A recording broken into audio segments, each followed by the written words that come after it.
Hi guys, welcome back to the channel. We have a real treat for you today. We have two of the EZM1s. Not very often you see these in the same place. We have the black model. This is the newer EZM1.1 black.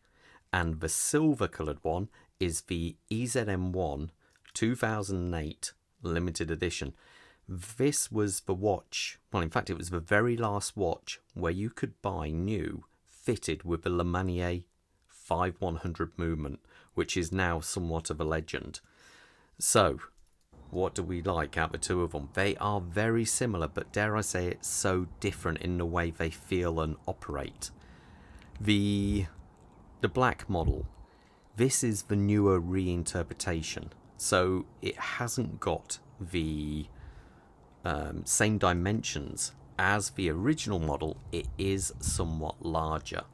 It's coming in at 43mm case size versus the older model 41mm. Now the thickness, both are quite chunky watches as they are automatic chronographs. The black model is 16.5mm and the silver older model is 15.9. The lug to lug, the black model is 40, let me measure, I think it was 48.7, and the silver older model is a couple of mil shorter at 46.8. And the older model has a 20mm bracelet versus the 22mm strap which came on the watch. I should point out it also comes with a rubber strap. I also have the matching rubber strap for the older model as well.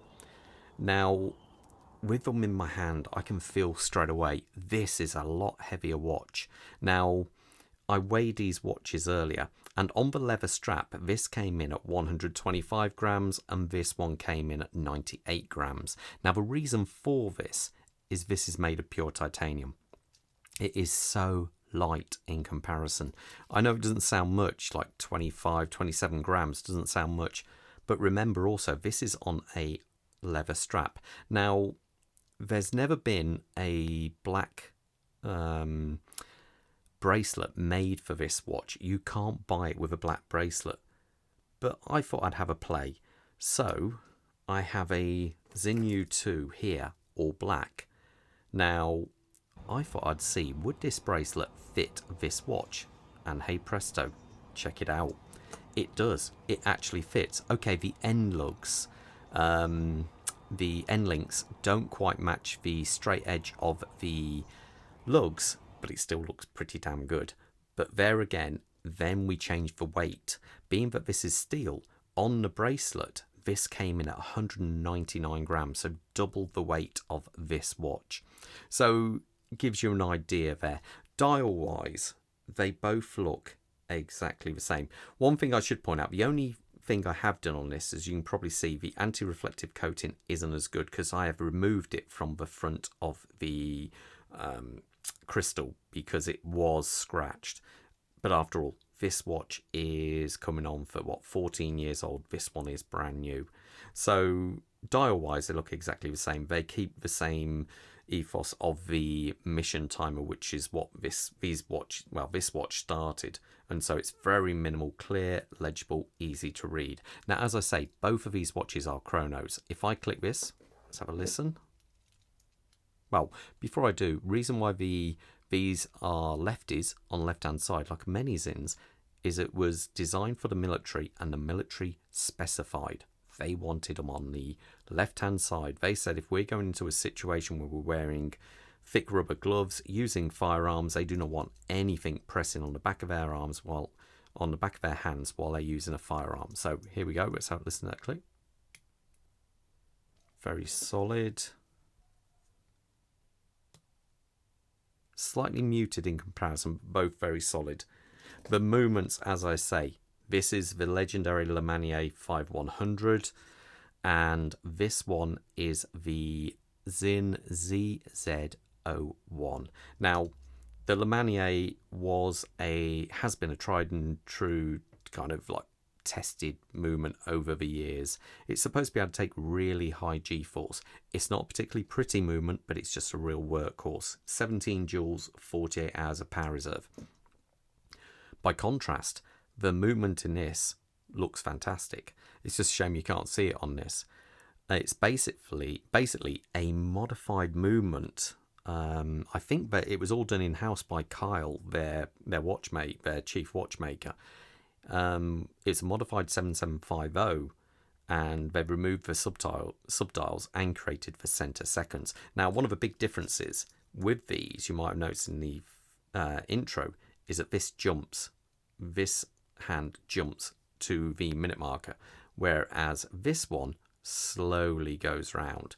So it's one of those, it's hit and miss which one you do prefer. The only thing I would say with the Lemanier, it's getting hard to get parts for these because obviously they stopped producing these years ago.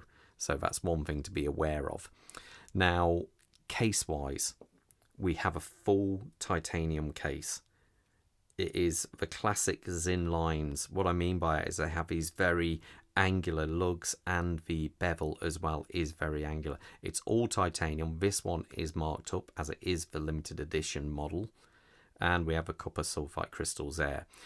What I mean by that is both of these watches have AR tech, and what that does is stop the watch from fogging. If you were to basically go from somewhere really hot, somewhere really cold, vice versa.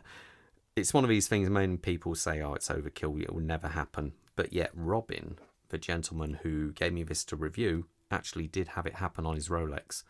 To be fair, it was an older model, could have done with a service, but it did actually fog up and cause damage. So, you know, it is proof that sometimes this kit is really quite useful. So that's part of the AR. The darker this goes, like you'll notice on this one, it's a little bit darker blue versus that one, so you can see the color difference. Basically, this is a new watch, and this has gone slightly darker because this watch is now the watch is 14 years old, but I probably had it serviced probably 7 years ago or 6 years ago. I can't remember exactly, so that's why it is darker on this one. So you know, it actually is a good indication as well. Now, this one is full steel. It is tagmented, so it means it's incredibly hard to scratch, and it also has the black hard coating, which really does give it, you know, kind of a lot harder case service. We're talking somewhere over 2,000 Vickers. Now, you know, I'm not going to say you can't scratch it. Of course you will be able to scratch it, but by way of comparison, if you look at this is my U2 I've owned from new, and I have had this for 9 years. And you can see even the clasp, we all know the clasps always take a big hit. And look at those. Okay, you've got some tiny little surface scratches there. But I've got some watches which I've owned for 4 or 5 years, and they look terrible in comparison to this one. There are sort of little bits you might be able to see somewhere, but that's after 9 years of use. So this should stand the test of time quite well, fingers crossed. Now, as we can see, the chrono, it is a 60-minute, easy to read, and that's one of the really good advantages of this. Both have a date window at the 3:30 position, albeit in black with red writing, so it really does hide into the background of the watch, and that's really, you know, it's kind of, it doesn't deflect from the whole purpose of the timekeeping of this watch. Bezels, let's have a look. The original, very solid, bi-directional. It's a countdown bezel. So as you can see there, if you're setting this, you've set the chrono, you want it to count down 15 minutes, you set it to 15, and when it gets there, you've hit your 15 minutes. Same can be done on the minute markers. Obviously on the chrono, it's not quite the same. And on the newer model, very similar. They almost feel exactly the same. So there you go. Now, other specs. Both these watches, I say, they've got the AR dehumidifying, low pressure ratings. Both have got captive bezels, so you actually have to unscrew these little screws to get the bezel off, which is it makes it a lot easier than trying to pry them off. They both have capabilities of high and low temperatures, but the newer one is better. This one as I remember, is down to -20 plus 70, and it should still remain accurate, whereas this one can go -45 all the way up to plus 80.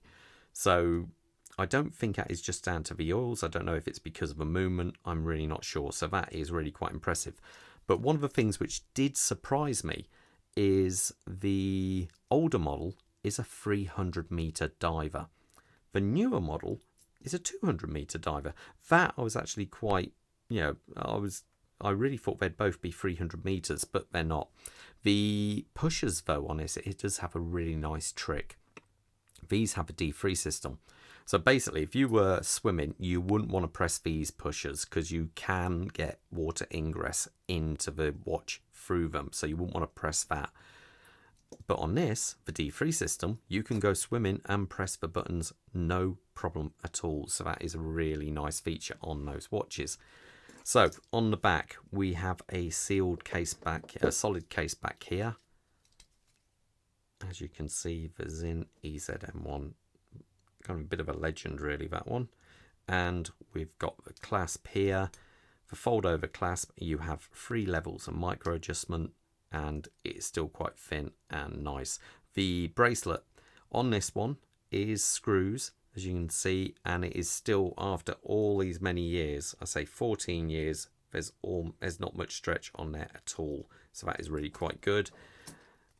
On this, we have a sealed case back, as you can see there. Now, this one on the leather strap. The leather strap is actually very nice on this because it is marked up 25 years of the SInn EZM range, well, the EZM1. The leather strap is nice. It does come with matching black hardware. One thing I did find, it is incredibly hard to get that through here. Once you've got it in the buckle, it is actually quite hard. So I found if I was wearing it, I'd just go over the first keeper. That's my own personal thing. I also like to see a thicker pin and buckle. But again, that's just one of those things I like. And it is, you can easily swap out this anyway if you so wished. And I say it does come with the rubber strap as well. So let's show you on my wrist so you've got an idea how they look. So quick wrist check. I'm wearing a 556. Bob over there has got, I think it's the latest Seiko Presage, which actually is quite a nice watch. So let's take this off. Now let's put this on. I have owned this for many, many years. It was, I think it was the second SInn I ever brought. This was many, many years, 12 or 13 years ago. But there you go, that's on my wrist. And it really is, it's a bit of the grail watch for the SInn collectors. It really is kind of one of those watches. Very, very cool. The loom on both these watches is also very strong. Let me just put this one on. Do this off camera. It's a little bit harder because it's on a leather strap.